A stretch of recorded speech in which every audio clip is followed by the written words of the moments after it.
We just finished up an ag sock meeting there, so it's Oh, all right, very good. rush now to get It's it all ready. go. Yeah, You're in final year, are you? I am finally your fam. Yeah, Very good. How are you finding it? good, good. It's yeah, we've kind of an exam there next week and everything, but sure, I love fam. Yeah. I'm a big advocate for fam as a course. Uh, Yeah, it's very good in fairness. It's good. Yeah, yeah, that's what I did as well. It's hard. No, it's not simple at times, but it's a good path to go down. yeah, it's not the easiest, all right, but like it's No, funny. I was not talking. UCP. Yeah, I was talking to the school, and I mean, when you compare, or when you look at, like there's um three people on this talk, and they're all ex-fam, and the person that's Yeah, giving the talk is current fam. There's kind of a trend among them there. yeah, yeah. Bit biased maybe. Yeah, I'm just gonna wait now for a few more people to join in. Yeah, no problem. This has been the school asked for this to be recorded, so if that's okay. Yeah, work away. That's fine. No worries. Fairly late for you, 1 a.m. 1 a.m. Yeah. Uh, I've had I had a few I'm calls with used to working on Fergus. Irish time a lot of the time, to be honest. Like I'd have emails coming in at all hours, but it's grand. Yeah, Kind of get over it. Like when I'd be usually finishing my day, Ireland would be starting, so it's grand. Just get used to it. yeah. No, I had a few chats with Fergus over the summer. I was working with doing my placement with a whiskey company, and so when Oh Fergus yeah. started the job, he kind of said to me, "Goes, I don't know anything about Irish whiskey." So there was a few Oh, mornings where he's I, flying it in fairness to him. He's yeah, doing very well. He's doing a bit of dairy and beef as well. There's like EU campaigns being run in Southeast Asia, so he's helping out with them. So like he's getting great exposure. yeah, that's super. Yeah. No, yeah, I used to log on at 8:30 in the morning to have a chat with him. Yeah, I can Now imagine. we have Ollie there as well now. Well, how are things? Well, how are you doing? Hello. How are you? Not too bad. You're not too bad for a time zone, Ollie. You're what, 7? At 7 o'clock, yeah, it's just the 2 hours. Yeah, it's not too bad. Oh, Niamh's in Singapore, is it? Yeah, Yeah. it's 1 a.m. here. Jeez, that's some dedication. I wouldn't be doing this now for a work call or anything. Uh, you managed to pull a few strings there, Kian. Oh, I did. Uh, Well, I will say there's not a huge it's not a huge portion of people that you can find from ag science that are working abroad. A lot of people will work within the country. Um, Yeah, but Jesus, like I reached out to maybe 30 or 40 people, and like the time zones is a mess for people. Like, they can't, you can't be tuning in from Dubai when you're, going milking cows, or that, or in Australia milking cows, or Dubai where you're in the middle of a business meet or something like that. Now, I wonder, do we have Jenny? She might have been in and out. Uh, I was anxious as well setting up the Zoom call, that um, having a waiting room for people to admit them. So it's spending the whole time admitting people into a call now. Well, I'll just see. Oh, here we have Jenny. Hopefully, that works. I think Jenny is actually back in Ireland at the moment. Where is it you're originally from, Niamh? I'm from Mayo. Oh, very good. Now, Yeah, not a Hi, long way from sorry. Singapore. hi, Jenny. Hi, how are Hi, you how are you? guys? Sorry, All don't good. know what was wrong with the camera there. You're perfect. I was just saying you're back in Ireland at the moment. No, fly back tomorrow. Oh yeah. So, yeah, still in London at the moment. Okay. Fly back tomorrow for 2 days. Lovely, lovely. Well, we Yeah, have Tip, Mayo, and two people from me then across the four, so we've a good split, good rural nice. split. Yeah, very good. Yeah. Perfect. Well, guys, we've a good few joined into the call there as well. So maybe just from the start, I suppose you're saying where you're from and maybe your background before you entered UCD. So maybe your home or your farming or that sort of thing, how you ended up in UCD Ag Science. So maybe Niamh, we might start with you. Yeah, perfect, no problem. Yeah, hi everyone. So my name is Niamh. I'm from Mayo. I grew up on a dairy farm in Mayo, so we're milking about 150 cows at home. So I suppose that's kind of where the interest in ag came from. We supply a Revo at home, so I would have been quite familiar with them growing up. And then obviously did ag for Leaving Cert and applied for UCD Ag. My brother actually did ag as well, 2 years above me, so he kind of was giving me the inside scoop of what was going on in Dublin. So it was a very easy decision. And when I went into ag, I specialized in FAM. I suppose I did this because I was quite interested in the business side of things as well, and agribusiness, and I suppose exports was one thing I was interested in, and dairy economics as well. So that's why I went with FAM. And while I was in FAM, I did my placement with Revo. I was in like the agribusiness section for the whole placement. And that was very good. Learned a great deal there, in fairness, about how co-ops work, how agribusiness works, and everything. And then after I finished college, after I finished UCD, I actually did a master's in food business strategy in Smurfit.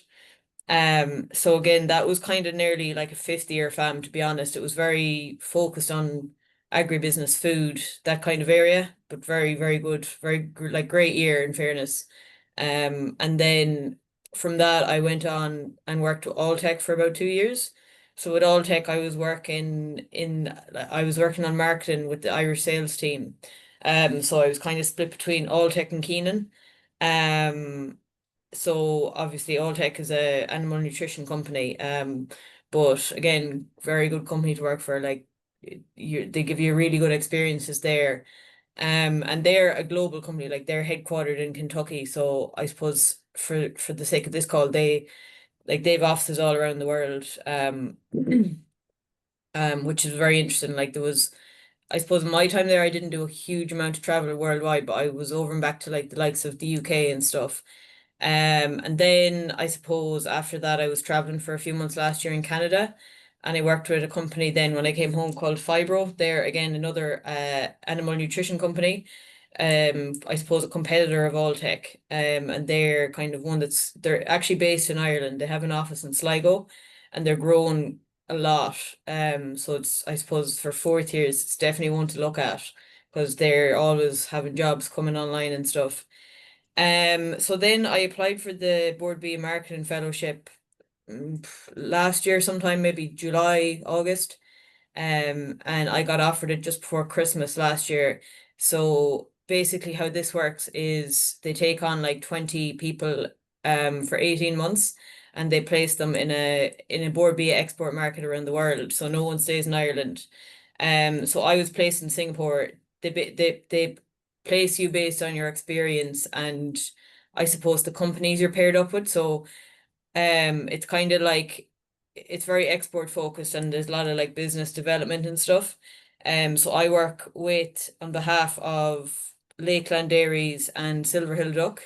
And basically the aim of the whole program is to help them grow their presence in the region. So I'd be kind of looking at all the countries in Southeast Asia where they might already do business or they're kind of hoping to do business. And from that, kind of report back opportunities or insights to them in Ireland. And yeah, like there'd be an element of sales, but it's not like hardcore sales targets, it's more business development. So I always had the focus of wanting to like travel with my career when I was in college. So I suppose when the fellowship came up, I was very interested in it because everyone's placed abroad and like the experience you get when you go abroad is unbelievable. Like you wouldn't like obviously Ireland is great to work in too, but I would highly recommend people go abroad because you just learn so much about trade and Hmm. I suppose how Irish food and agriculture is perceived around the world as well. So yeah, that's where I'm at the minute, and I'm here till August next year, and then I'll see after that where I go next. It's great as well with the Board Bia Fellowship. It's almost like you're a part-time employee for the companies that you're with. Yeah, And I know it's so competitive. During my placement, we were trying to get a fellow over in age, and it's so competitive to try and get one. So you're really valued when you can succeed in getting a fellow in the markets.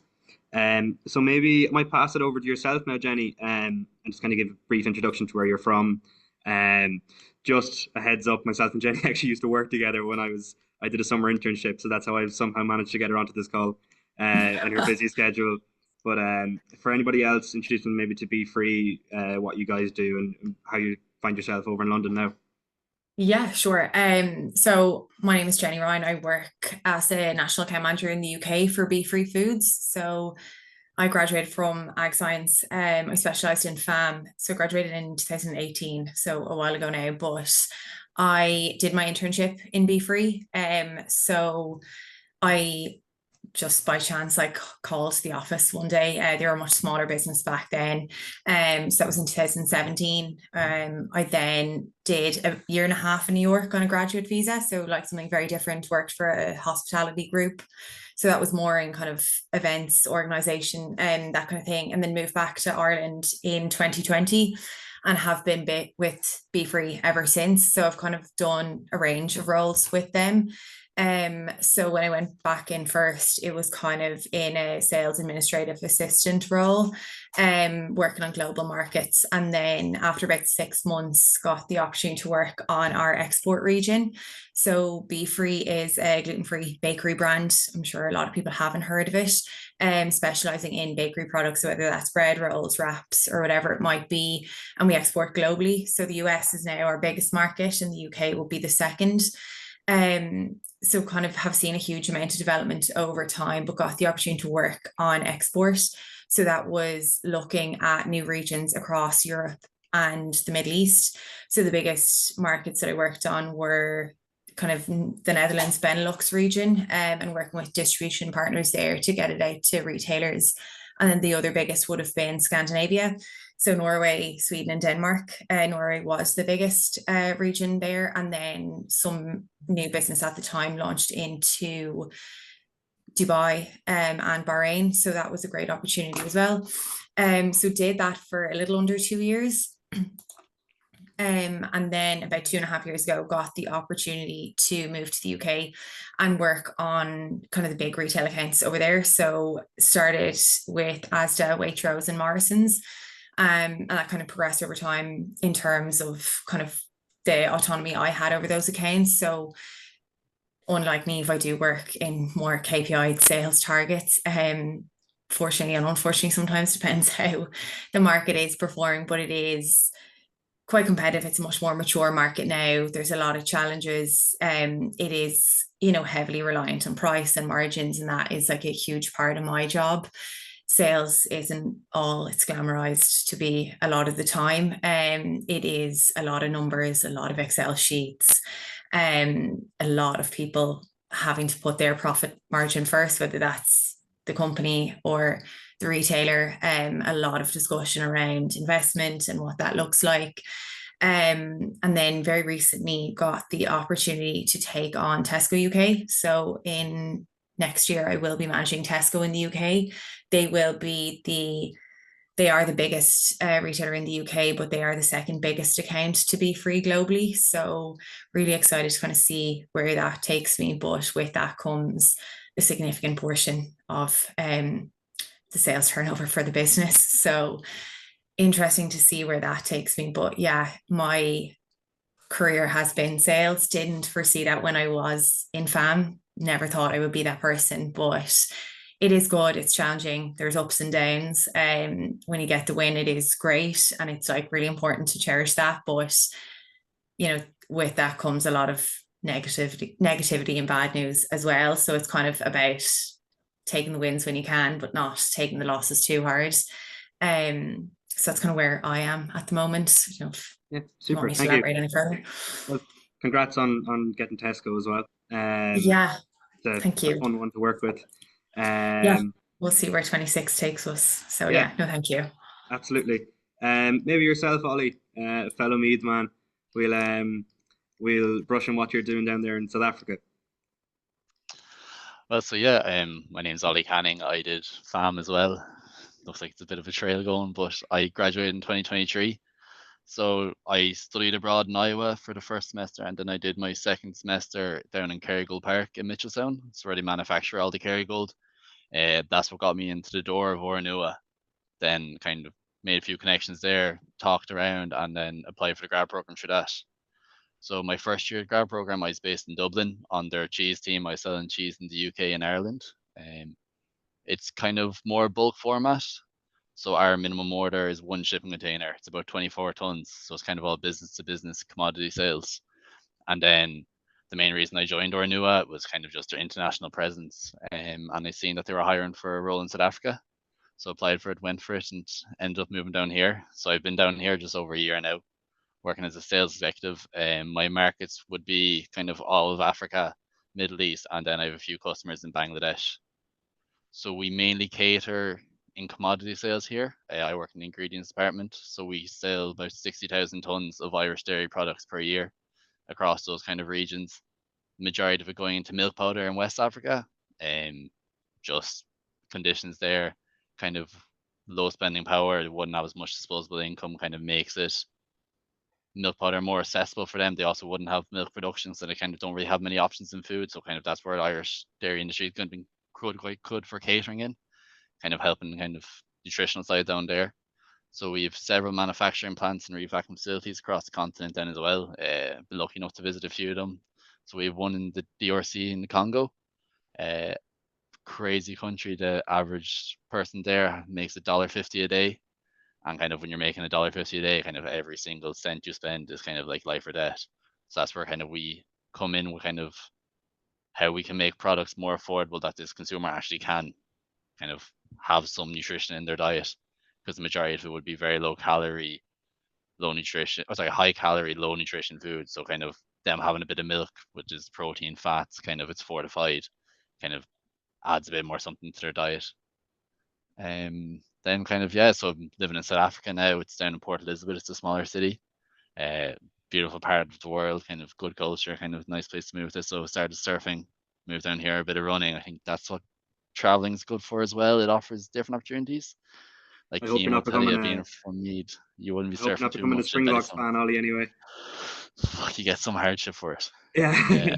The first thing I was told when I came down, I must be allergic to a semi-final. Yeah, well, it's 2 years ago since we lost New Zealand today, and I remember my time in Paris crying in the stands. But anyway, won't go on that. But I suppose one thing that we kind of all brushed over is the value of Irish goods and Irish workforce abroad. So you'll kind of see yourself, there's a premium, as you just touched on there, for Irish goods over there in the Congo.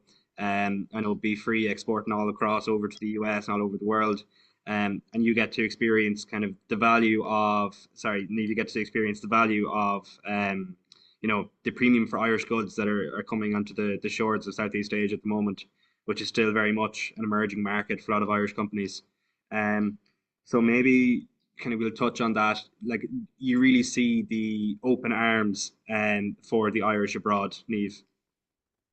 Yeah, 100%. Like I know in Ireland you'd hear it all the time from Bord Bia how great we are and stuff, but it like when you come to this side of the world, or even I know Lakeland, for example, do a lot of business, like Ollie was in there, in Africa, and like there's such a stark difference between what we know in Ireland and other places around the world. Like in Southeast Asia, obviously there's no real local production, so all of their dairy is imported, and it's very much more a price sensitive market. So uh like they won't be paying huge money for dairy products. But like even since I've come here, the amount of inquiries I get for like dairy powders, butters is unreal. Because I suppose when I was coming over here, one thing that was coming to mind was, oh, like we're competing with New Zealand. It's very similar to Irish dairy, but there's definitely a market here for like a lot of Irish food. And it like I suppose from a Bord Bia perspective, it's something. This is a region they're looking at as growing hugely in the next few years. It's probably part of like they're trying to diversify away from China, because China's just a hard country to trade with tariffs, and you just don't know what they're going to do nearly week to week in China. So Southeast Asia, like there's so many countries here, and different cultures, and yeah, there's a huge market for Irish food here. I suppose they are price sensitive, but they're also there's a growing economy here, so that's probably where Irish food fits in a bit. Like anywhere you go around the world, if you were comparing Irish food to like other food produced in another region, it's definitely the more premium product. And I think I didn't really see that till I went abroad. How good the food is that we have in Ireland, and like it does really well. Like especially when people, I suppose, for example, Silver Hill Duck, when they have that, they just it's like chalk and cheese. They can't believe how good it is. So yeah, food is something we do really well, and I suppose um one thing that's not like thought about enough either, and I suppose this is going back to when I was in fourth year, is like 90% of the food we produce in Ireland is exported. So there is huge opportunity abroad for jobs like working in food, and not only food but more agri jobs as well. Like there's agriculture in more or less every country around the world. So it is something that's very easy to travel with. You just kind of have to look out for the opportunities with it. Absolutely. I suppose, Ollie, I'm just wondering, did you always kind of see yourself working abroad down the line, or was that in your pipeline? Yeah, I think so. When I applied for Ornua to go down to Cargill Park, I knew Ornua had this global presence. I think they export about 50% of Irish's dairy exports worldwide. So kind of have a major kind of stakehold in that area. And they've loads of offices around the world, so it kind of fed in quite nicely. Kind of that there would be opportunities to go to different places. It wasn't just the one or two places, and that's kind of the joys of Irish dairy, is it's so big worldwide, globally. That's kind of even Irish food as a whole. Just so many different opportunities. Yeah, no, it's fantastic. And then I suppose maybe Jenny, um, kind of I'll touch on a bit. A lot of people around here are big home birds. We have a great country, we love it. I suppose when you were down in Tipperary, did you ever see yourself going around the world for your job? Yeah, I think it was always like one thing that I really wanted to do. I've always wanted to live abroad. I would say that probably the one regret I have from UCD is that I didn't do the study abroad year. Um, but like that is obviously a long time past now. But I think it is really nice, even if it is only for a while, it's great to like go and live somewhere else. A great opportunity to like stand on your own 2 feet, meet new people, see how other people live, like you can obviously home is always home and we're always all going to want to gravitate back at some point. But I think, this course in particular is so recognized, it offers you all such a like broad depth of knowledge into so many different areas, and it's so adaptable as a job. So I think it definitely gives people the opportunity to travel a bit more and tap into like whether it is an Irish brand or a global brand, to just travel a bit more with it. Unlike Niamh and Ollie, gluten-free isn't the huge volumes that we see in Irish beef and Irish dairy. But we still export a lot. As a business, we have people based in the US, Canada, Europe, and Australia. So, regardless of the size of the brand, if it is, like brands can grow all the time and really have that global footprint. And I guess it's like go on the journey with them. You never know what opportunities are going to crop up. Like I've spent quite a lot of time in the Netherlands and Norway, and again I've never lived there unfortunately, but you get to kind of meet different people, see how they approach things, how they kind of sell in a product, or like what their commercial agreements look like.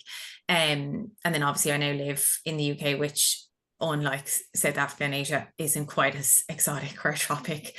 But I think it's a great opportunity. I think people should kind of see what else is out there. It is, obviously it takes a while to settle in anywhere new, but yeah, definitely it's worth it in the end, I would say. I'm sure the guys agree.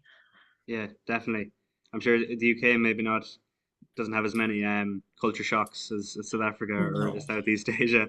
Um, No, definitely not. I suppose just before we get to, I'll let some people, we have an open chat there. So if anybody has any questions and we get to by the end, and maybe I'll just give you guys one more question.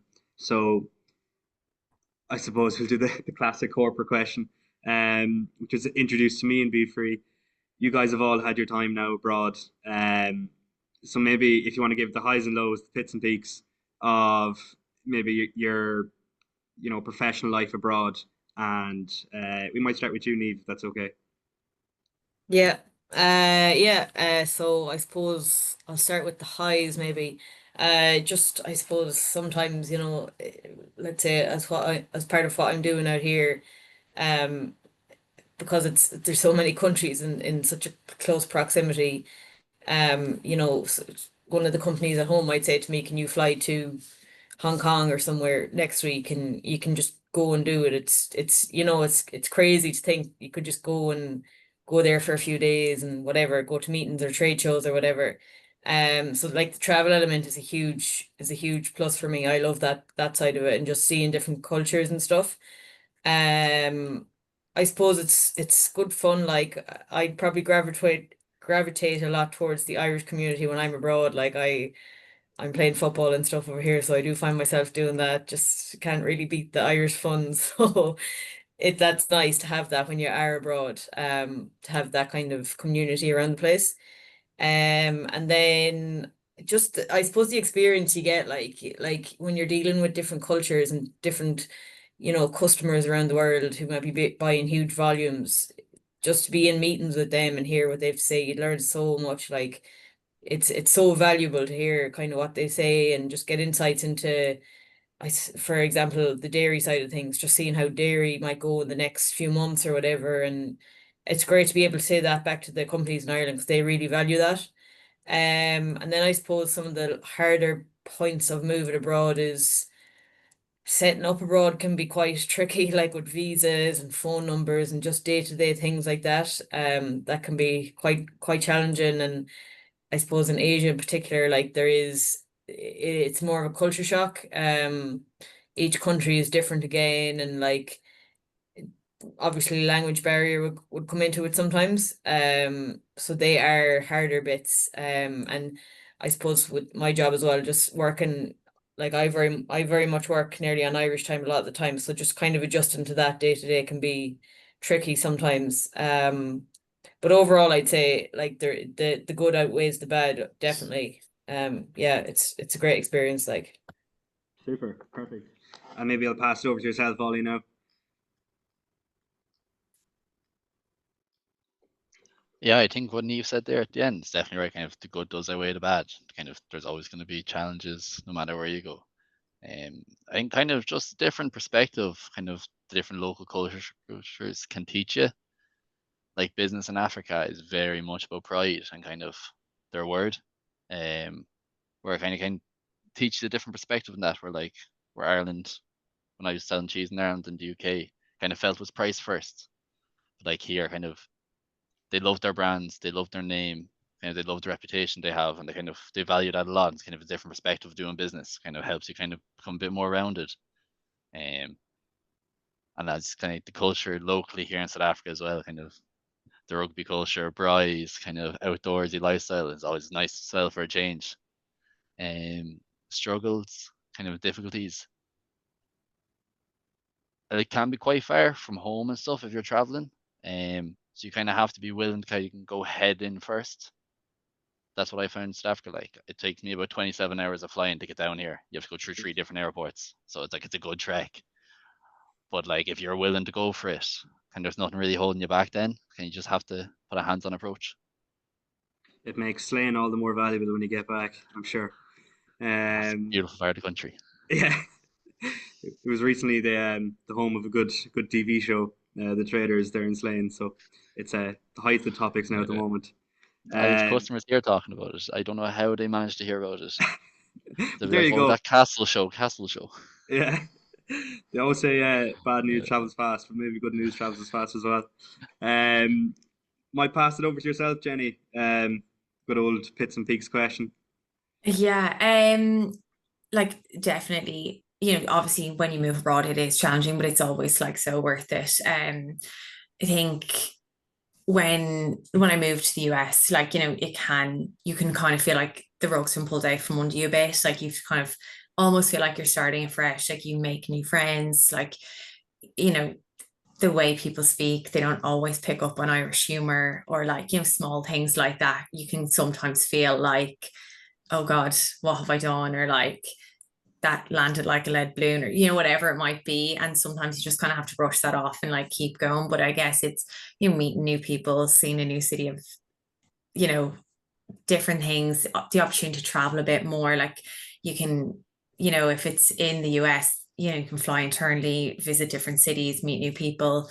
I guess the pit probably was when I worked on export, like in the Netherlands, like the language barrier and like their tone of voice and like their like the way they wanted to work was just very different to like what I was used to. Also, like their sense of humor, their way of working is very different to an American's way of working and personality. And I guess it's just kind of, as you move through your career, as you move to different markets or different regions, you kind of have to relearn what approach is best and what tone of voice works best for different people. And it can be a challenge, but it's just kind of how you navigate that conversation, I guess. But yeah, like it's amazing living abroad. You know, it makes, I think, going home all the more fun then, because there's an excuse to just, you know, meet people, have a good time. But yeah, definitely would recommend. Perfect. Well, I think you guys must have brushed on everything. We had no questions coming in. But I'm sure Niamh and Ollie and Jenny will be open on LinkedIn or anything like that if people want to reach out if there are any questions about working abroad or if they have any interests in anything that was talked about here this evening. I want to say a massive thank you to all three of you for tuning in. I know we have a late evening there in Southeast Asia, so a special thank you for that. And yeah, thanks very much. And I'm sure you're missing the School of Ag here in UCD. But I'm sure you'll be back sometime. But that's all for this evening, guys. Thanks for tuning in, and we'll catch you at the next Careers Talk. So thank you very much. Thanks, guys. No Cheers, problem. guys. Thanks, Kian. See you then. Bye. Thank you.